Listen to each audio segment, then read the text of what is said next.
Dr. Wieck, you have started much of your career studying books of hours, and I'm wondering, could you say a few words about this particular example of the Lilly Library's collection? This particular book is one of the Lilly Library's more complete books of hours. It has a full suite of pictures, and it's barely been trimmed or not trimmed at all. So this particular example looks very much the way it did when it was held in the first hands of the first owner back in the 15th century. So it makes it an especially wonderful example, and also it's in pristine condition. There's very little paint loss, there's very little soiling of the margins, which are extremely wide. The colors are fresh, the gold is still glistening. It's a beautiful example. Does this mean it's hardly used? An example like this, let's say in the 15th century when this was commissioned, That's what I mean. this would have been a very prized possession. And so the owner of this particular book might have actually owned a second one that he or she used more on a day-to-day basis and kept this one aside as sort of the Sunday book of I was hours. about to say. Great. What makes books of hours so interesting? What makes them so interesting is that they are a reflection of both the cultural life and the religious life of the everyday person in the Middle Ages. By everyday, I do mean at least merchant class up. The plowboy did not own a book of hours. All manuscript books of hours are unique, and every one is different. So they contain variations on the prayers or the pictures, or private prayers will be inserted that will reflect the personal devotion of the person who bought it or commissioned it. So they are endlessly interesting and wonderful surviving artifacts from the 15th century. Dr. Wieck, what is your favorite image in this book?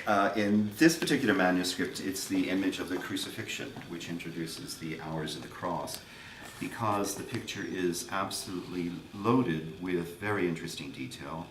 And that's one of the things I always tell students when I teach, is that medieval art is very different from Impressionism. In other words, you have to look sort of square centimeter by centimeter over the whole surface to get the details that's going on. You just don't get it by looking in the center and letting your eye wiggle around. For instance, you will notice that there is the figure of Longinus with the spear in his hand, and he's the figure to the left of Christ in the orange hat, and he has just pierced Christ's side.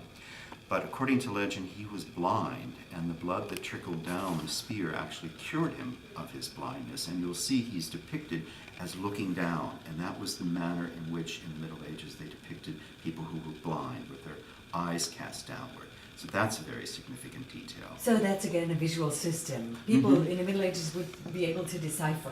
So although this might, by a quick glance, look like any old crucifixion, it's actually packed with very interesting detail and theological implications. Now you've looked at many items here in this great collection of the Lilly Library. If you had the opportunity to take home one of them, which one would it be?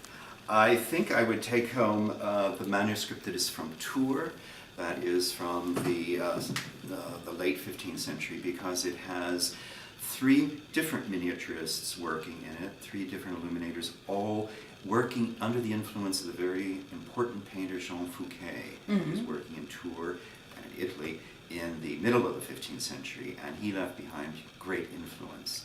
And in that particular manuscript, there are three different artists who are showing his direct influence in the late 15th century, and it's just fascinating. It's a beautiful, beautiful book, too.